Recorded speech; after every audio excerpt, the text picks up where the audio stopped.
কিছুক্ষণ পর নতুন করে স্পোর্টসের উদ্বোধন করবেন প্রধানমন্ত্রী তারেক রহমান। সরকার প্রধানের আশা, নতুন করে স্পোর্টস পুরো দেশের ক্রীড়াঙ্গন বদলে দেবে।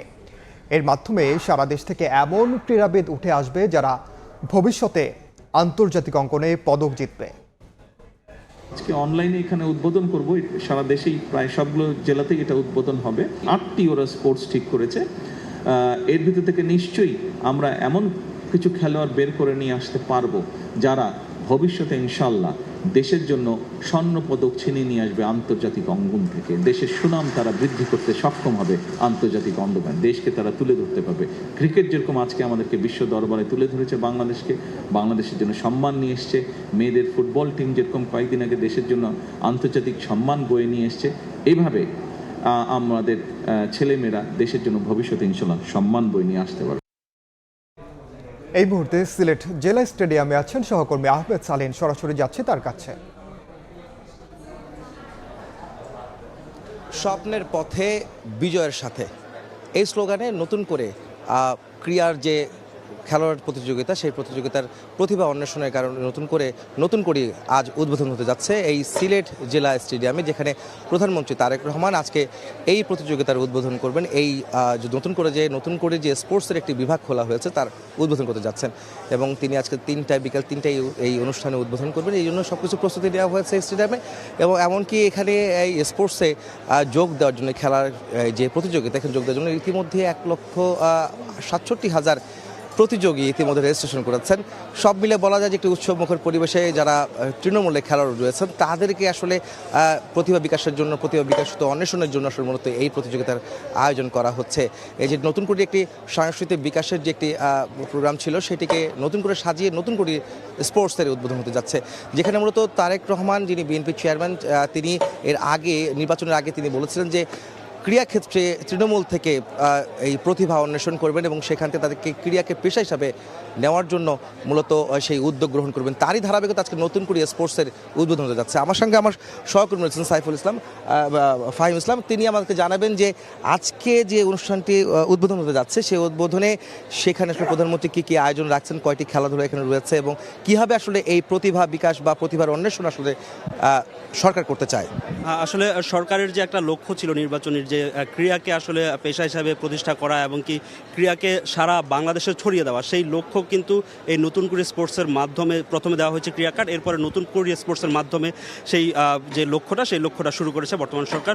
নতুন করে স্পোর্টসের মাধ্যমে তৃণমূল থেকে যেই খেলাধুলা, সেই খেলোয়াড় অন্বেষণ করা হবে, যেখানে আসলে তৃণমূলে যেখানে প্লেয়াররা বিকেএসপি বা অন্য যে প্রতিষ্ঠানগুলো রয়েছে সেখানে খেলতে পারে না, তাদেরকে আসলে এই নতুন করে স্পোর্টসের মাধ্যমে আনা হবে।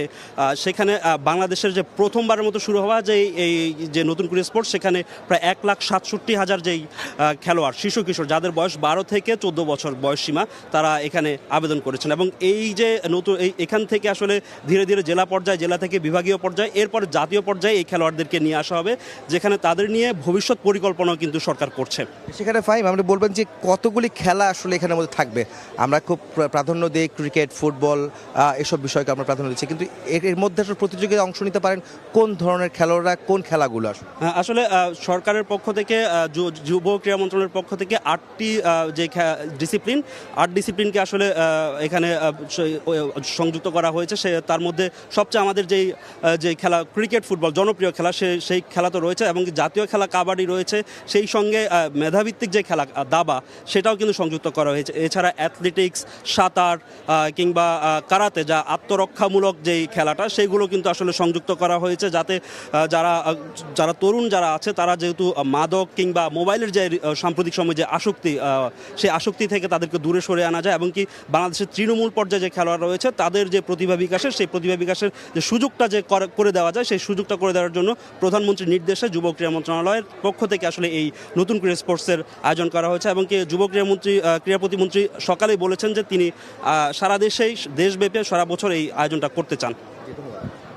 ফাহিম, যেমনটি বলছিলেন যে আসলে ক্রীড়াকে প্রাধান্য দিয়ে সরকার যে উদ্যোগগুলি নিচ্ছেন এবং খেলোয়াড় বাছাই করার যে প্রক্রিয়া, তৃণমূল থেকে একদম জাতীয় পর্যায় পর্যন্ত তাদেরকে উঠিয়ে আসার জন্য সরকারের এই উদ্যোগ আসলে যারা ক্রিকেট প্রেমী, খেলা প্রেমী, যারা আসলে ক্রীড়াপ্রেমী তাদেরকে আসলে উদ্বুদ্ধ করবে এবং এই উদ্বুদ্ধের মাধ্যমে আসলে একজন খেলোয়াড় শুধুমাত্র খেলার জীবনটাকে আসলে নেশা হিসাবে নয়, তাকে পেশা হিসাবে যেন গ্রহণ করতে পারে। সরকার সেই ধরনের উদ্যোগগুলো কিন্তু নেবে। এটি কিন্তু নির্বাচনের আগে বিএনপি চেয়ারম্যান তারেক রহমান তিনি কিন্তু এর আগে বারবারই তার নির্বাচনী প্রচারণা বলেছিলেন যে ক্রীড়াক্ষেত্রেও যেন সকলে একটি তাদের যেমন বিকশিত করার একটা সুযোগ তৈরি হবে, একই সঙ্গে তারা যেন সেটাকে পেশা হিসাবে এবং পরিবারকে সচ্ছল করার জন্য এবং একটি পরিবারে হাল ধরার জন্য ক্রীড়াকে আসলে একটি পেশা হিসাবে নেওয়ার জন্য যে উদ্যোগ নেবেন সেইটার জন্য সরকার তাদেরকে সহযোগিতা করবে। এবং সরকার আসলে এই উদ্যোগকে যে আজকে যে সেটার নতুন করে স্পোর্টসের যে উদ্বোধন করতে যাচ্ছেন তার মাধ্যমে আসলে যাত্রা শুরু করতে যাচ্ছে।